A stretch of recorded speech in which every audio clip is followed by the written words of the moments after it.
रिश्वत मांगने की आरोपी दिव्या मित्तल की, जिस पर शिकंजा कसता जा रहा है। इस मामले में बड़ा अपडेट आपको बता रहे हैं। देखिए, एसओजी एएसपी दिव्या मित्तल को जयपुर एसीबी की टीम देर रात जयपुर लेकर पहुंची। 20 जनवरी तक वो रिमांड पर है और इस दौरान उससे गहनता से पूछताछ की जाएगी, क्योंकि 20 जनवरी को दोबारा उसे अजमेर कोर्ट में पेश करना होगा। तो इस पीरियड में हालांकि 4 दिन की रिमांड मांगी गई थी, 3 दिन की रिमांड मिली है। इस 3 दिन की रिमांड पीरियड में एसीबी ज्यादा से ज्यादा सवालों के जवाब पा लेना चाहती है। लैपटॉप जब्त किया गया है उसका, जिससे कई जानकारियां मिल सकती हैं। एसीबी से बचने के लिए जानकारी मिल रही है कि परिवादी की लोकेशन ट्रेस करवाई गई। पूछताछ में देखिए और भी कई राज सामने आएंगे, कई परतें खुल सकती हैं। देखना ही होगा कितनी परतें इस 3 दिन के रिमांड पीरियड में खुल पाती हैं। ज्यादा जानकारी के लिए बात करेंगे सहयोगी विष्णु शर्मा से। विष्णु, जैसा कि आप पहले बता रहे थे कि जिस दिन गिरफ्तार किया गया था और जब कोर्ट में पेश किया गया, इस बीच जितनी भी पूछताछ हुई, दिव्या मित्तल कोऑपरेट नहीं कर रही थी, लेकिन अब रिमांड पर लिया गया है। क्या वो राज उगल रही है? देखिए, अभी तक राज उगलना तो बाकी है, क्योंकि राज बहुत ज्यादा उगले जा नहीं सके हैं। लेकिन अब तक की जो पड़ताल हुई है उसमें एसीबी को जो एसओजी कार्यालय था अजमेर में, वहां से एक लैपटॉप जो है एसीबी की टीम ने बरामद किया है और इसी लैपटॉप के जरिए जो कुछ राज है वो खुलना बाकी है। सबसे एसीबी की पड़ताल में सामने आया कि जो दवा कारोबारी था, परिवादी था, उसकी लोकेशन तक ट्रैक की जा रही थी। यानी कि जब परिवादी एडिशनल एसपी दिव्या मित्तल से मिलने के लिए पहुंचा तो उन्होंने पूछा कि आप झलाना जाकर के आए हैं। इसका मतलब है कि लगातार उसको डर था कि कहीं ना कहीं परिवादी से भी इतनी बड़ी डील जो की जा रही है, रिश्वत मांगी जा रही है, तो कहीं ना कहीं वो एसीबी ना चले जाए। और इसी की पर उसकी मतलब उसकी लोकेशन जो है उसने ट्रेस की जा रही थी और ट्रेस में यही सामने आया कि परिवादी झलाना होकर आया। लेकिन परिवादी ने साफ इनकार कर दिया कि वो इस चीज के बारे में जानता नहीं है। लेकिन एडिशनल एसपी दिव्या मित्तल सतर्क हो चुकी थी और उसका दलाल जो था बरखास्त सिपाही वो सतर्क हो चुका था और इसी वजह से शायद ये ट्रैप भी सफल नहीं हो पाया। अब जो एसीबी ने लैपटॉप बरामद किया है, उस लैपटॉप के जरिए ये सामने आ सकेगा क्या जो आरोपी जो एडिशनल एसपी है, क्या उन्होंने इसकी क्या कॉल डिटेल्स निकलवाई है या कुछ और भी, क्योंकि परिवार आरोपी को डर था कि कहीं ना कहीं एसीबी से संपर्क करेगा, तो इसलिए क्या मोबाइल कॉल डिटेल्स परिवार दवा कारोबार की निकलवाई गई। कई सारे जो सवाल के जवाब है वो लैपटॉप में, वो जो राज है वो खुलेंगे और लैपटॉप को एफएसएल की मदद से जो एसीबी की टीम खुलवाएगी। जी देखिए, और भी चीजें जैसे उसका मोबाइल है और भी चीजें जो दस्तावेज जैसा कि सामने आ रहा था कि उनके दफ्तर से एसीबी को मिले हैं, बहुत सारी चीजें क्लब होकर मंजिल की ओर एसीबी को ले जा सकती है। लेकिन क्या लाइन ऑफ क्वेश्चन डेवलप किया गया है, किस तरह के सवालों को बनाया गया है, इसे लेकर कोई जानकारी? देखिए, जो जिन मोबाइल की बात की जा रही है, तो अब तक के जो सूत्र जो सामने आई, जो जानकारी कुछ अजमेर से सामने आ रही है, वो ये कि रविवार रात को सरकारी गाड़ी से दिव्या मित्तल निकली थी। जब वे अपनी सरकारी गाड़ी से निकली तब उनके साथ उनका ड्राइवर बहादुर सिंह मौजूद था और जब वे अपनी फ्लैट से निकलने के बाद में वे आना सागर की तरफ पहुंचती है और वहीं पर कुछ डिब्बे उन्होंने कुछ बैग और एक मोबाइल फोन उसने आना सागर झील में फेंका है। ऐसी जानकारी वहां से सामने आ रही है, जिसकी पुष्टि भी एसीबी की टीम करेगी। तो माना जा रहा है कि जिस मोबाइल फोन को फेंका गया है या फिर जो डिब्बे जो फेंकने की बात अजमेर से सामने आ रही है, क्या उन मोबाइल में कोई चैटिंग थी या क्या उसमें ऐसी जानकारी थी जिसकी वजह से उनको ऐसा फेंकाना पड़ा। और दिव्या मित्तल एसीबी की ट्रैप की कार्रवाई से पहले ही सतर्क हो चुकी थी, इसी की वजह से ये ट्रैप भी असफल हो गया। लेकिन मोबाइल फोन जो फेंका गया है उसमें क्या राज थे, ये जानकारी एसीबी जुटाएगी। वहीं पर यदि बात की जा रही 4 जिलों में जो सर्च की कार्रवाई की गई थी, 5 ठिकानों पर सर्च की कार्रवाई की गई थी, उनका ब्यौरा अभी तक सामने नहीं आ सका। उसकी वजह यह है कि जो नए जो कार्यवाहक डीजी हैं हेमंत प्रियदर्शी, उन्होंने मौखिक निर्देश दिए कि जब तक कि कोई आरोपी जो कि एसीबी की पकड़ में आ रहा है उनके खिलाफ जब तक चालान पेश नहीं हो जाता तब तक उसका जो संपत्ति का जो ब्यौरा है वो किसी भी मीडिया को सार्वजनिक न किया जाएगी। चलिए, शुक्रिया विष्णु तमाम बातचीत के लिए। और भरतपुर से बड़ी खबर है, डंपर और स्कूल की बस में भिड़ंत की खबर है। बस सवार कई बच्चे गंभीर रूप से घायल हुए हैं। जानकारी मिल रही है कि बस का ड्राइवर भी घायल हुआ है और उसकी हालत गंभीर है। नदबई के नगर रोड स्थित बाईपास पर यह दुर्घटना सामने आई। मौके पर जो लोग मौजूद थे उन्होंने बच्चों को तुरंत ही बस से बाहर निकालने का काम शुरू किया। एम्बुलेंस को भी फोन कर दिया गया था, पुलिस को भी सूचना दे दी गई। फिलहाल जो ड्राइवर है उसे अस्पताल भिजवाया गया है। घटना की सूचना मिलते ही पुलिस मौके पर पहुंची। ये बड़ी खबर आपको भरतपुर से बता रहे हैं। और देखिए, दुर्घटना स्थल की तस्वीरें देखिए आप, जिस तरह से बस के आगे का हिस्सा क्षतिग्रस्त हुआ है, कांच टूट गए। ये टक्कर हुई डंपर और स्कूल की बस में। बस में कई बच्चे सवार थे जो गंभीर रूप से घायल हुए हैं। ज्यादा जानकारी के लिए बात करेंगे सहयोगी दीपक से। दीपक, कितने बजे के आसपास ये हादसा हुआ और हादसे की वजह सामने आ पाई है? देखिए, सुबह की घटना है ये, और नदबई कस्बे में नगर रोड है, वहाँ पर बाईपास की ये घटना है। एक स्कूल की बस थी जो बच्चों को लेकर के स्कूल जा रही थी, तभी सामने से जो है डंपर आ रहा था और डंपर ने अचानक ही बस को जो है टक्कर मार दी आगे से, जिसमें जो चालक था वो गंभीर रूप से घायल हुआ गया। साथ ही जो आगे जो बच्चे बैठे हुए थे वो भी गंभीर रूप से घायल हुए, जिन्हें अस्पताल पहुंचाया गया। वहाँ पर जो स्थानीय लोग थे उन्होंने पुलिस को सूचना दी, पुलिस भी मौके पर पहुंची और घटना के बाद जो डंपर चालक है वो फरार बताया जा रहा है। ये बस जो है स्कूल जा रही थी, तभी ये हादसा जो है वो देखने को मिला। और नदबई कस्बे का ये पूरा मामला है, नगर बाईपास जो रोड है वहाँ की घटना है और फिलहाल पुलिस जो है वो पूरे मामले की जांच कर रही है और जो घायल है उनका अस्पताल में इलाज जारी है। जी स्वप्न। दीपक, मैं आपसे जानना चाहता हूं किस स्कूल की बस है ये, और ये जो स्टूडेंट्स थे वो किस क्लास के हैं, क्योंकि ठंड को देखते हुए स्कूलों में छुट्टियां 17-18 तक बढ़ाई गई। क्या भरतपुर में भी ये स्थिति थी? देखिए, बिल्कुल 18 जनवरी तक जो है स्कूलों की छुट्टी की गई थी, लेकिन फिर भी ये जो स्कूल की बस थी वो बच्चों को लेकर के स्कूल जा रही थी। छोटे छोटे बच्चे इसमें जो थे वो सवार थे, यानी कि 8वीं क्लास से जो नीचे के बच्चे थे वो भी सवार थे और कुछ बड़ी क्लासों के बच्चे थे वो सवार थे। उनको लेकर के स्कूल जा रही थी और कभी ये हादसा देखने को मिला। इस बारे में भी जांच होगी कि जब स्कूल बंद थे तो फिर बच्चे स्कूल एग्जैक्टली यही मेरा सवाल है दीपक, इसीलिए मैं जानना चाहता हूं क्या कलेक्टर इस मामले का संज्ञान ले रहे हैं? क्या आपकी उनसे बातचीत हो पाई है? क्योंकि ये तो क्लियर कट ब्रीच है, जो रूल्स दिए गए थे और ये कहा गया था जो फॉलो नहीं करेगा उस पर कार्रवाई होगी।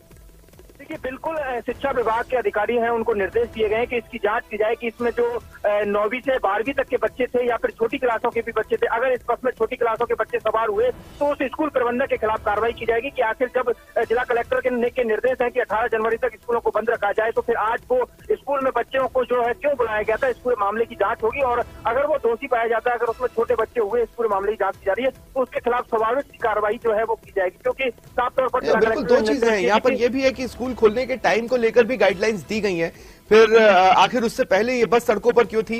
इस सवाल का सामना भी स्कूल एडमिनिस्ट्रेशन को करना होगा। दीपक, अब मेरा आपसे सवाल यह है, अस्पताल में अभी फिलहाल कितने बच्चे अस्पताल में भर्ती हैं? क्या कुछ को प्राथमिक उपचार के बाद छुट्टी दे दी गई है या अभी भी अस्पताल में इलाज चल रहा है? घायल थे, उनके मामूली चोट थी और उनको प्राथमिक उपचार के बाद छुट्टी दे दी गई है, लेकिन जो चालक था वो गंभीर रूप से घायल था। चालक का अस्पताल में इलाज जारी है क्योंकि सामने डंपर ने जब टक्कर मारी थी तो डंपर जो है आगे चालक को जो है चपेट लगी थी और उसके दौरान पूरी बस जो थी आगे से दुर्घटनाग्रस्त हो गई थी और अब जो है जो चालक है उसका इलाज जारी है और इस पूरे मामले में शिक्षा विभाग और पुलिस अलग अलग तरीके से जांच कर रही है। जी चलिए, शुक्रिया दीपक। और एक बड़ी खबर करौली से मिल रही है, सपोटरा से बड़ी खबर। जेसीबी से नाली खुदाई में मंदिर गिरने के मामले में ये अपडेट है। देखिए, 2 महिलाएं मलबे में दबी थीं जिन्हें अस्पताल में भर्ती करवाया गया था। उनकी हालत गंभीर थी। इनमें से एक महिला की मौत की खबर आने के बाद लोगों में आक्रोश है। जो मृतक महिला है उसके घर पर बीजेपी कार्यकर्ता बड़ी संख्या में पहुंचे, सर्व समाज भी पहुंचे हुए और धरना दे रहे हैं। मृत महिला के पति शिव कुमार ने इस संबंध में पुलिस में रिपोर्ट दी है। संवेदक और मुनीम पप्पू पर मंदिर गिराकर हत्या करने का आरोप लगाया गया है। सीओ मुनेश मीणा से आरोपियों को शीघ्र गिरफ्तार करने की मांग उठाई जा रही है। संवेदक की लापरवाही से नाली खुदाई के दौरान ये मंदिर गिर गया था।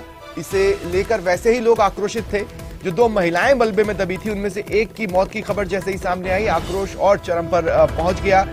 जो मृतक महिला है उसके घर पर बीजेपी कार्यकर्ता बड़ी संख्या में पहुंचे और सर्व समाज के लोग वहां पर पहले से ही मौजूद थे।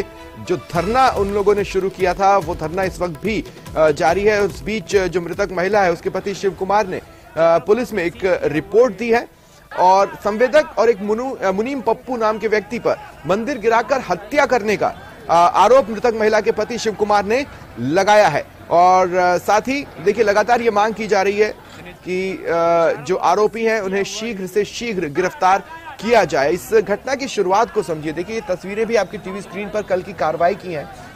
दरअसल नाली खुदाई के लिए जेसीबी वहां पर बुलवाई गई थी और इसी बीच कुछ ऐसा हुआ जिसकी वजह से जेसीबी की टक्कर से मंदिर गिर गया। उसका जो मलबा था उसके नीचे 2 महिलाएं जो वहां पर पूजा कर रही थीं वो दब गईं। उन्हें गंभीर चोटें आई। किसी तरह उन्हें निकालकर अस्पताल पहुंचाया गया जहां उनकी हालत काफी गंभीर बनी हुई थी। उनके मेडिकल बुलेटिन जो जारी किए गए उस वक्त ये खबर सामने आई कि एक महिला ने दम तोड़ दिया है। उसके बाद से ही प्रदर्शनकारियों का आक्रोश बढ़ता चला गया।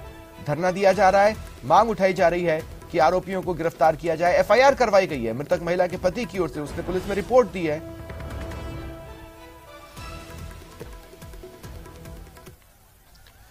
और इधर खबर जयपुर से, आज से सफाई कर्मचारियों की हड़ताल है। ग्रेटर और हेरिटेज निगम के सफाई कर्मचारियों की हड़ताल मामले में यह भी एक अपडेट है, यह भी एक पॉइंट है कि दो फाड़ नजर आई है।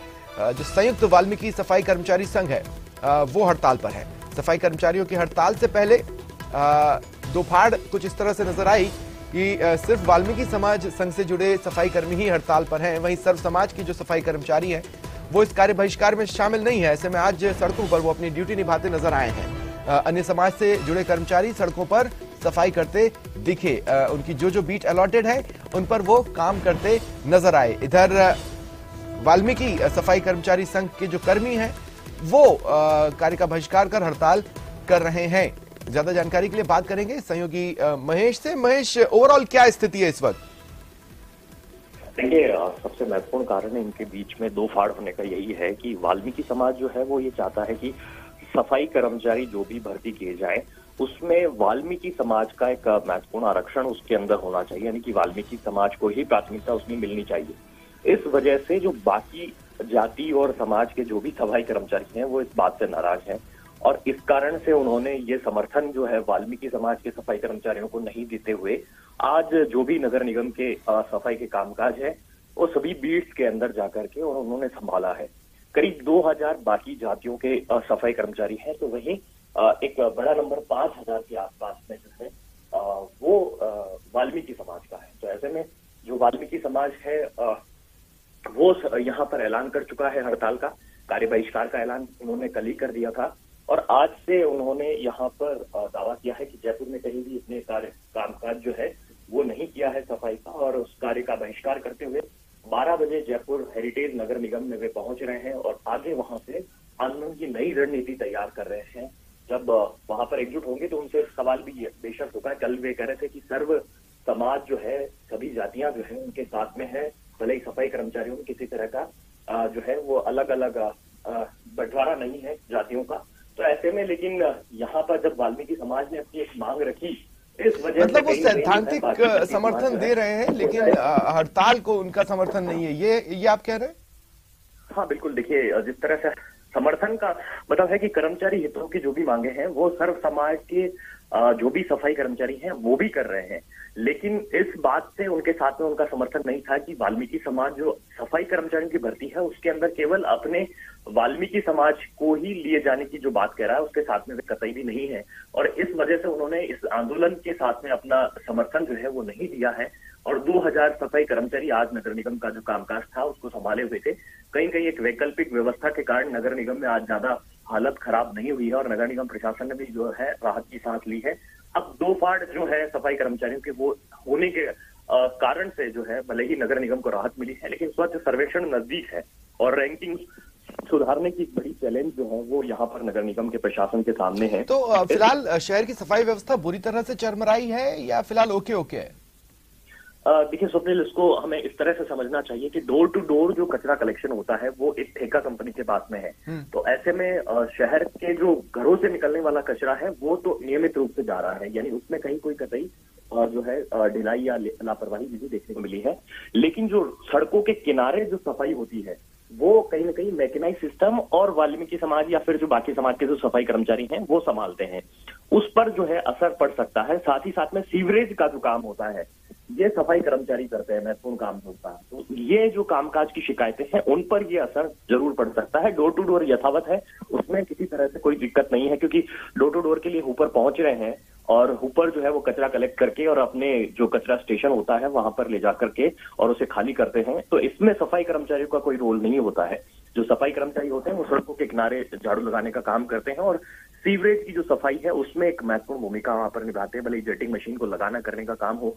ज्यादा से ज्यादा जो नगर निगम है वो भी ये चाहता है कि सफाई कर्मचारियों की मनमानी नहीं चले, इसलिए मैकेनाइज सिस्टम पर ज्यादा जोर है और मैकेनाइज सिस्टम के साथ में उसे ऑपरेट करने में और उसे जो ठीक तौर पर जिम्मेदारी निभाने का जो काम है वो सफाई कर्मचारी करता है। तो ऐसे में ये कामकाज का असर यहाँ पर जरूर पड़ेगा। 12 बजे हेरिटेज नगर निगम में वाल्मीकि समाज की बैठक है, उसमें देखते हैं अगली रणनीति क्या होती है। चलिए, शुक्रिया महेश, आप नजर बनाए रखें। और जयपुर से एक और बड़ी खबर सुन लीजिए। प्रदेश भर के बिजली कर्मचारी हल्ला बोल रहे हैं। जयपुर के शहीद स्मारक पर बिजली कर्मचारियों का हल्ला बोल होना है। 5 सूत्रीय मांग है जिन्हें लेकर बिजली कर्मचारी प्रदर्शन करेंगे। अब से लगभग पौन घंटे बाद, अगर एग्जैक्ट कहें तो 47 मिनटों के बाद, यानी ठीक 11 बजे सभी कार्मिक एकजुट होकर प्रदर्शन की शुरुआत करेंगे। जानकारी मिल रही है कि हजारों की तादाद में ये शहीद स्मारक पर पहुंचेंगे और प्रदर्शन करेंगे। ये बड़े प्रदर्शन की तैयारी है। राजस्थान विद्युत कर्मचारी अभियंता अधिकारी संयुक्त संघर्ष समिति ने इस आंदोलन का आह्वान किया हुआ है। देखिए, इंटर डिस्कॉम ट्रांसफर्स इनकी प्रमुख मांग है, जिसे लेकर समय समय पर ये अपनी मांग सरकार तक पहुंचाते रहे हैं विभिन्न तरीकों से, और अब एक बड़े आंदोलन का ऐलान उनकी ओर से किया गया है। ज्यादा जानकारी के लिए बात करेंगे सहयोगी लवली से। लवली, क्या जानकारी है? देखिए, ओपीएस, इंटर डिस्कॉम ट्रांसफर जैसी 5 अलग अलग मांगों को लेकर के राजस्थान के जो बिजली कर्मचारी हैं वो आज जयपुर में एकत्रित होने जा रहे हैं। जयपुर के शहीद स्मारक पर ये बड़ा प्रदर्शन जो है वो यहाँ पर होने जा रहा है।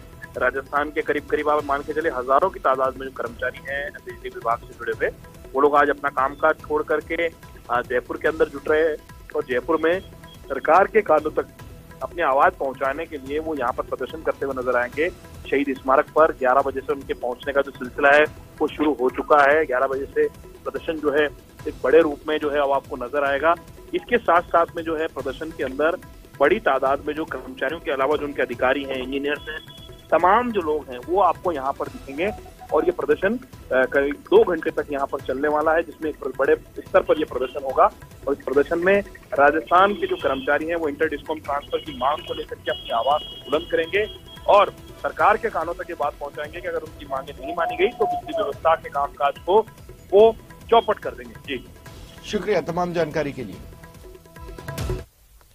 चलिए, बढ़ते आगे। एक और बड़ी खबर, मुख्यमंत्री अशोक गहलोत ने कल देर शाम मीडिया से मुखातिब होकर इस बात का ऐलान किया कि प्रदेश का जो बजट है वो 8 फरवरी को आएगा। यानी बजट की तारीख पर सीएम गहलोत ने यह ऐलान किया 8 फरवरी को प्रदेश का बजट आएगा। बजट में उन्होंने बताया कि युवा, महिला और खिलाड़ियों पर फोकस रहेगा। असेंबली आ रही है, सब तैयारी शुरू कर रहे हैं हमारे मंत्रीगण भी, और असेंबली में आएगा बजट आएगा हमारा 8 तारीख को। 8 तारीख को बजट ला रहे हैं हम लोग, 8 फरवरी, और 23 को असेंबली शुरू हो रही है। और एक और बड़ी खबर सुन लीजिए, बजट की तैयारियां भी जोरों पर चल रही हैं। मुख्यमंत्री अशोक गहलोत लगातार बजट पूर्व संवाद में भी जुटे हुए हैं। समय समय पर अलग अलग धड़ों से उन्होंने बातचीत की और इसी क्रम में आज भी बजट पूर्व संवाद होना है। मुख्यमंत्री अशोक गहलोत ये संवाद करेंगे और इसमें कर्मचारी संगठनों को बुलाया गया है, जिनसे मुख्यमंत्री अशोक गहलोत बजट पर बातचीत करेंगे। आपकी क्या उम्मीद है, सरकार क्या सोच रही है, क्या कुछ बजट में हो सकता है, इस पर राय मशवरा होगा। सचिवालय में यह संवाद कार्यक्रम होना है। विभिन्न कर्मचारी संगठनों के प्रतिनिधि इसमें मौजूद रहेंगे। 8 फरवरी को आने वाले प्रदेश के बजट पर इसमें बातचीत होगी।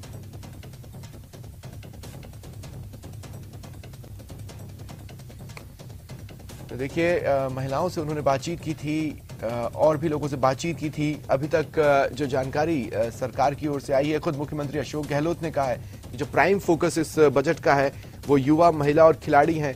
लेकिन देखिए, चूंकि चुनावी साल है और चुनावी साल में अपनी मांगों को लेकर कर्मचारी संगठनों की हड़ताल का एक वृहद इतिहास रहा है राजस्थान में, और ऐसे में वो स्थितियां न आए, ये भी सीएम गहलोत के दिमाग में एक साइड में थॉट चल रहा है और उसी कड़ी में ये एक बेहद अहम संवाद रहने वाला है। सहयोगी सचिन मेरे साथ जुड़ रहे हैं। सचिन, मैंने अभी कहा कि चुनावी साल में कर्मचारी संगठनों के हड़ताल का एक वृहद इतिहास रहा है राजस्थान में, ऐसे में ये एक अहम प्री बजट संवाद रहेगा।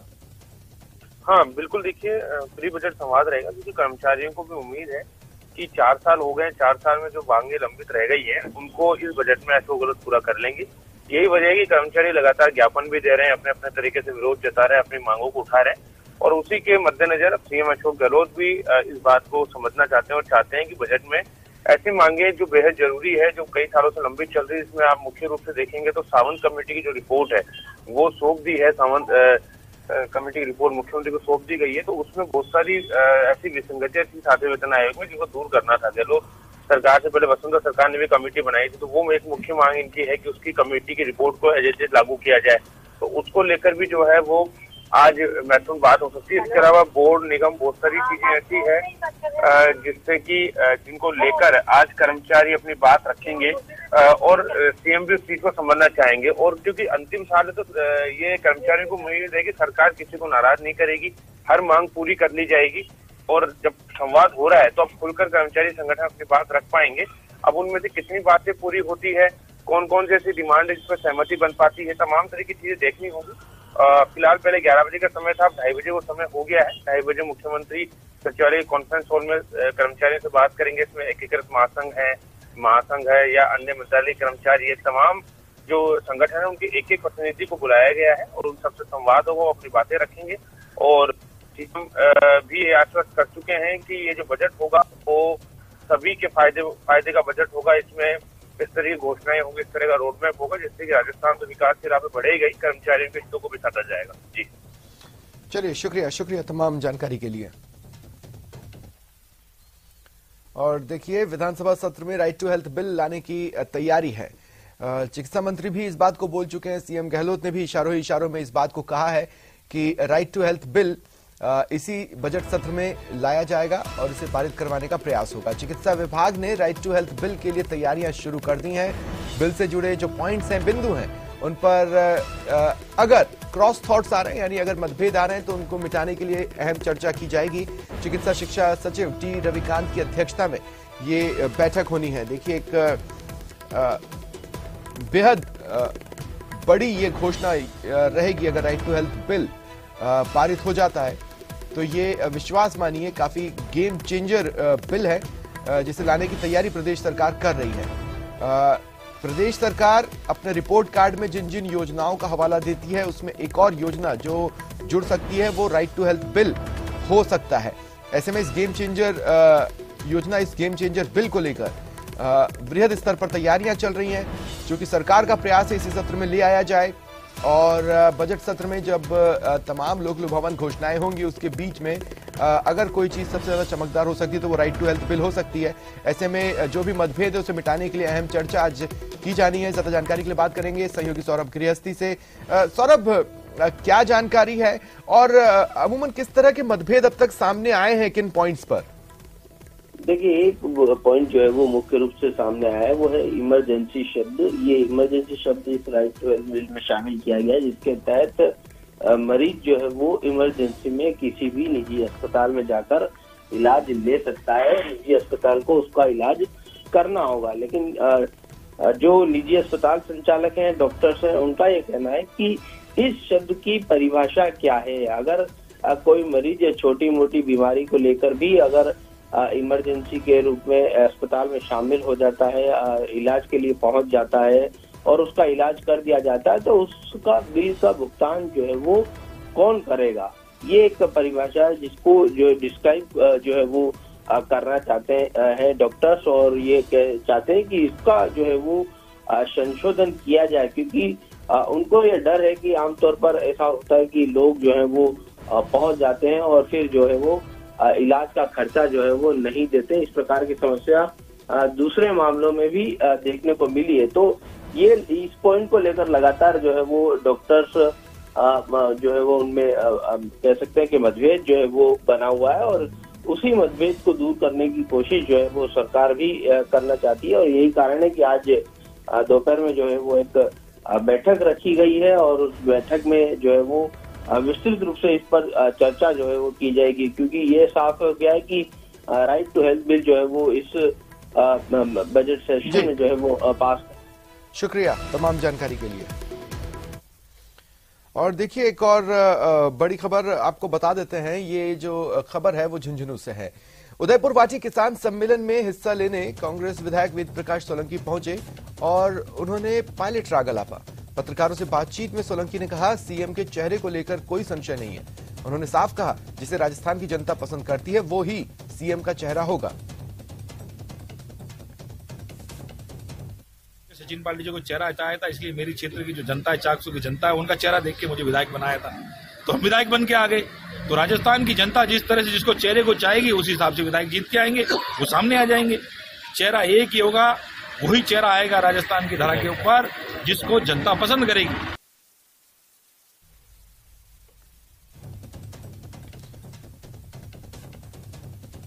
और जयपुर से बड़ी खबर सुनिए, सफाई कर्मचारियों की हड़ताल मामले से जुड़ी ये बड़ी खबर है। हालांकि उनमें दो फाड़ नजर आई है, लेकिन फिर भी शहर में लोगों को परेशानी हो रही है। राजधानी के कई घरों से कचरा नहीं उठ पाया है। जैसा कि हमारे सहयोगी कुछ देर पहले जब हम इस हड़ताल पर बातचीत कर रहे थे और दोपहर की स्थिति पर बातचीत कर रहे थे, उन्होंने कहा था कि ये जो डोर टू डोर कचरा कलेक्शन होता है और जो अन्य चीजें होती हैं, तो बहुत सारी चीजें हैं। चूंकि सर्व समाज हड़ताल पर नहीं उतरा है, ऐसे में वो अपनी अपनी बीट पर लगा हुआ है, लेकिन जहां जहां पर भी हड़तालरत सफाई कर्मचारियों की ड्यूटी है, वहां पर परेशानियां काफी बढ़ी हैं। घरों से कचरा नहीं उठ पाया है। कई इलाकों में सीवरेज लाइन जाम होने की खबर भी मिल रही है, जिससे लोग परेशान हैं। देखिए, मानसरोवर, प्रतापनगर, टोक फाटक इलाके से शिकायतें आ रही हैं। मानसरोवर सेक्टर 6 में सीवरेज लाइन चोक हो गई है। सीवरेज का गंदा पानी ओवरफ्लो होकर सड़क पर आ गया है। सफाई कर्मचारियों की हड़ताल की वजह से जयपुर के एक बड़े हिस्से में लोग परेशान हो रहे हैं।